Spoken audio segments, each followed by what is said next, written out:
সবাইকে কার্তিক পুজোর অনেক অনেক শুভেচ্ছা। এই রয়েছে আমার বাড়ির ছোট্ট কার্তিক, কুচকে কার্তিক, পুরোপুরি নিজের হাতে সাজিয়েছি, দেখো কেমন হয়েছে। আর কার্তিকের পুজোর জন্য এই যে 21টা বাচ্চাকে আজকে আমি প্রসাদ বিতরণ করবো, তার জন্য কিছু সাজানো গোছানো রয়েছে, এখনো অনেক কিছু সাজানো বাকি রয়েছে।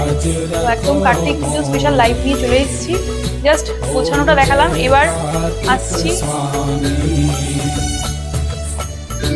রান্নাতে। এখন পোলাও বানাচ্ছি,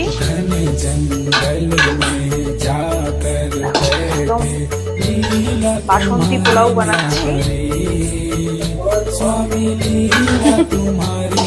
পোলাওয়ের দোকান না, যার যেটা কাজ সেটাই করা।